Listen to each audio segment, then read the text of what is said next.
Assalamualaikum warahmatullahi wabarakatuh. Kami dari kelompok 2 akan mempresentasikan terkait mata kuliah rekayasa lalu lintas. Sebelumnya, kami berterima kasih kepada dosen pengampu mata kuliah rekayasa lalu lintas karena sudah memberi kami kesempatan untuk mempresentasikan materi terkait rekayasa lalu lintas. Sebelum membacakan materi, izinkan saya untuk memperkenalkan anggota kelompok kami.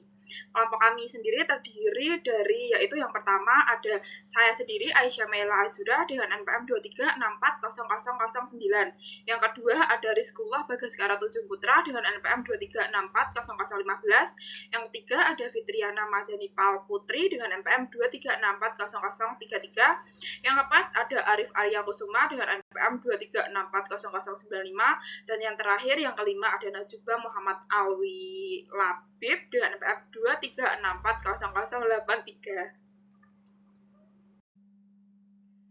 Pertama-tama saya akan menjelaskan tentang tujuan dan ruang lingkup rekayasa lalu lintas. Rekayasa lalu lintas sendiri bertujuan untuk memahami konsep, kapasitas jalan, dan simpang, serta aplikasinya dalam perencanaan dan evaluasi. Dengan ruang lingkup, yaitu yang pertama ada simpang API LL dan tak bersinyal. Simpang API LL merupakan simpang yang menggunakan alat pemberi isyarat lalu lintas, lampu lalu lintas untuk mengatur pergerakan kendaraan dan pejalan kaki. Simpang tak bersinyal yaitu simpang yang tidak menggunakan lampu lalu lintas dan pengaturannya biasanya mengandalkan rambu, marka, atau prioritas jalan utama. Yang kedua yaitu ada kelayakan fungsi jalan. Kelayakan fungsi jalan mengacu pada kemampuan simpang untuk melayani arus lalu lintas dengan aman, nyaman, dan efisien. Yang ketiga ada parameter kinerja simpang, yaitu derajat kejenuhan, tundaan, antrian. Derajat kejenuhan yaitu rasio antara volume lalu lintas yang lewat terhadap kapasitas simpang. Tunjangan atau delay yaitu waktu rata-rata kendaraan tertahan di simpang. Terus yang ketiga yaitu ada antrian, merupakan panjang kendaraan yang menunggu di simpang. Yang selanjutnya adalah kapasitas simpang APILL. Nah, definisinya adalah simpang dengan alat pemberi isyarat lalu lintas atau lampu merah, kuning, hijau. Parameter yang paling penting itu arus jenuh yang dilambangkan dengan S, derajat kejenuhan dilambangkan dengan DG, waktu Celcius dilambangkan dengan C. Prinsipnya itu minimalkan konflik primer atau arus berlawanan dan sekunder pejalan kaki, pengaturan fase untuk keselamatan dan kapasitas. Kapasitas jalan atau MKJI 1997 atau klarifikasi jalan perkotaan bebas hambatan. Nah, faktor penyesuaiannya itu adalah lebar jalan, hambatan samping, ukuran kota. Jadi di setiap jalan itu harus memiliki lebar jalan, hambatan samping, dan ukuran kotanya itu seberapa. Selanjutnya ada kapasitas dasar. Contohnya, jalan perkotaan 4 lajur sama dengan 1650 SMP per jam atau per lajur. Jadi di kapasitas dasar ini adalah jumlah maksimum kendaraan setara atau SMP yang dapat melewati satu jalur jalan per jam dalam kondisi ideal, jalan lurus, lebar standar tanpa hambatan. Faktor penyesuaiannya digunakan untuk menyampaikan kapasitas dasar agar mencerminkan kondisi real di lapangan. Faktor ini meliputi yang pertama lebar jalan dilambangkan dengan F1, semakin sempit lajur, semakin kecil kapasitasnya. Hambatan samping atau F2. Aktivitas di tepi jalan seperti parkiran, pejalan kaki, toko, mengganggu arus lalu lintas dan menurunkan kapasitas.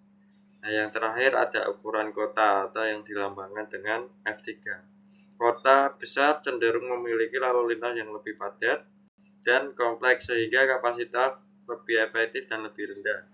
Kapasitas aktual dihitung dengan mengendalikan kapasitas dasar dengan ketiga faktor penyesuaian. Selanjutnya ada survei lalu lintas. Survei lalu lintas sendiri bertujuan mengumpulkan data arus lalu lintas untuk keperluan analisis karakteristik lalu lintas di lokasi tertentu dengan menggunakan metode pencacahan manual menggunakan interval waktu setiap 15 menit. Kendaraan yang dihitung diklasifikasikan ke dalam 3 kategori utama, yaitu sepeda motor, mobil penumpang, truk termasuk truk ringan, dan truk berat. Selanjutnya ada kelaikan fungsi jalan. Definisinya, suatu jalan dinyatakan memenuhi persyaratan apabila secara teknis dan keselamatan dapat digunakan dengan baik oleh pengguna jalan. Penilaian dilakukan berdasarkan kondisi fisik jalan, kelengkapan fasilitas, serta tingkat keamanan dan kenyamanan. Ada beberapa kategori kelayakan jalan. 1. Layak fungsi atau LF, yaitu jalan memenuhi semua persyaratan teknis dan keselamatan. 2. Layak bersyarat atau LS, yaitu jalan masih dapat digunakan namun terdapat kekurangan yang perlu diperbaiki. Ketiga, tidak layak atau TL, yaitu jalan tidak memenuhi persyaratan teknis dan atau keselamatan serta membahayakan pengguna.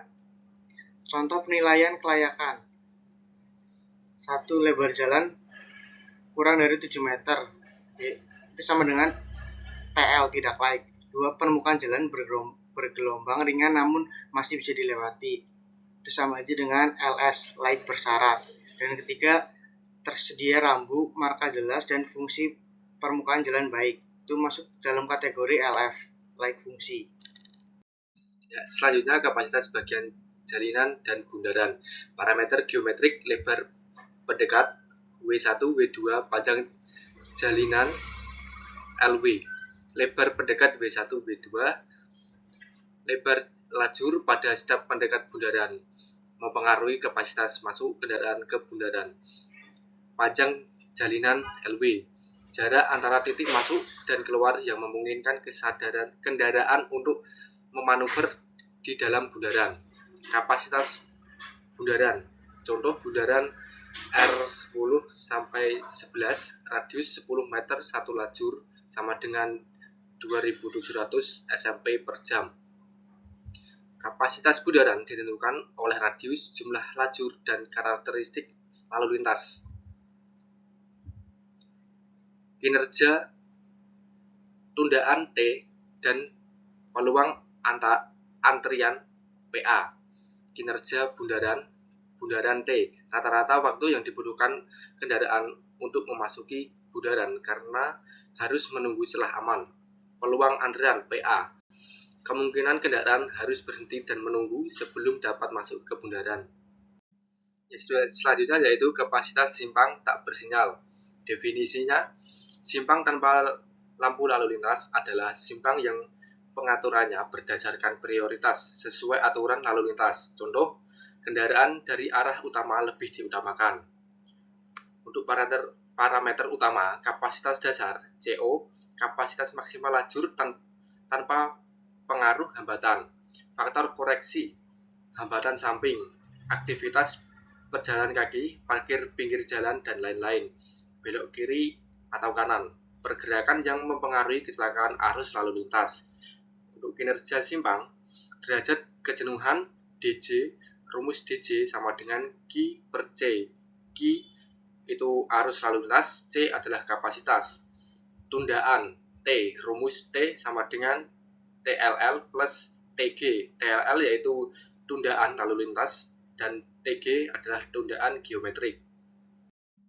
Kesimpulan dari keseluruhan materi yang telah kami berikan adalah kapasitas dan kinerja jalan serta simpang sangat dipengaruhi oleh parameter geometrik, karakteristik arus lalu lintas, dan kondisi lingkungan sekitar. Analisis kinerja seperti derajat kejenuhan atau DJ, tundaan atau T, dan peluang antrian atau PA penting untuk menilai efisiensi dan fungsi operasional simpang. Kelaikan fungsi jalan menjadi aspek penting untuk menjamin keselamatan, kenyamanan, dan kelancaran pergerakan lalu lintas secara menyeluruh. Itu saja materi yang dapat kami sampaikan. Bila ada salah kata, kami mohon maaf. Wassalamualaikum warahmatullahi wabarakatuh. Ikan hiu melayang-layang, presentasinya sudah selesai ya sayang.